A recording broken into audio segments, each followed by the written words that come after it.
Bonsoir et bienvenue de l'autre côté de l'écran. La fantaisie, ce n'est pas uniquement des chevaliers en armure rutilante qui trucident des orques et emballent des petites elfettes. Parfois, certains jeux proposent des univers différents et exotiques, offrant une relecture rafraîchissante de mythes et légendes d'autres cultures. C'est le cas de Capharnaüm. Dans un monde qui par certains aspects ressemble au nôtre, le Capharnaüm est une région située sur le bord oriental de la mer intérieure. Véritable carrefour des cultures, c'est une terre de légendes et de héros qui garde en son cœur la cité sainte de Sagrada. On dit que le Capharnaüm abrite en son sein la source de toutes les religions et de toutes les civilisations.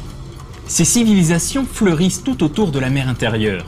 Au nord s'étend la Galante, autrefois un empire qui dominait le monde, désormais une constellation de cités-états en perte de vitesse.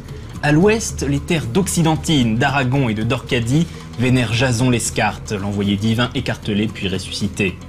Régulièrement, les Escartes lancent une nouvelle quête sainte pour conquérir Sagrada.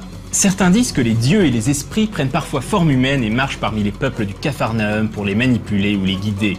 Ce n'est pas seulement de la mythologie. Dieux et démons, djinns et mirages existent bel et bien, et le monde recèle de nombreux secrets magiques et merveilleux.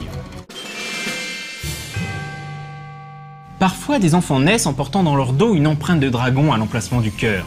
Vénérés ou craints, ces enfants que l'on nomme héritiers des dragons sont promis à un grand destin. Ce sont les personnages que les joueurs incarneront, des héros qui arpenteront les sables brûlants du Capharnaüm, usant de force ou de sorcellerie, de charme ou de sagesse dans leur quête de la sanctification. Les héritiers des dragons peuvent appartenir à n'importe quel peuple du monde de Capharnaüm. Ils peuvent être Saabi ou Shiradi, Escartes ou Agalantéens.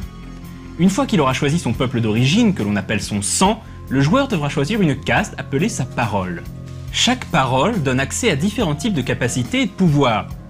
Enfin, il devra choisir une classe, que l'on nomme ici une figure, par exemple aventurier, guerrier, sorcier ou poète.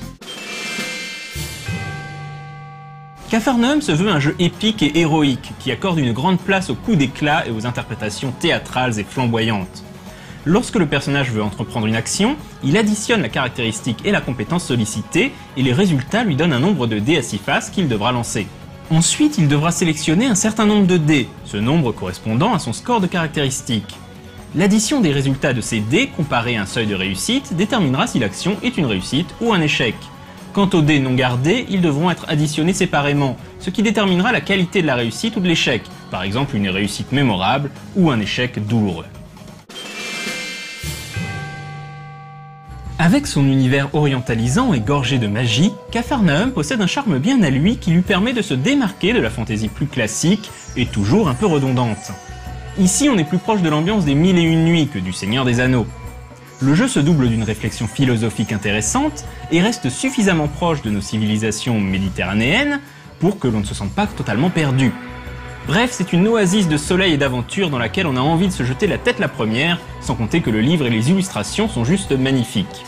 Quant à moi, je vous dis à dans 2 semaines, et d'ici là, jouez bien!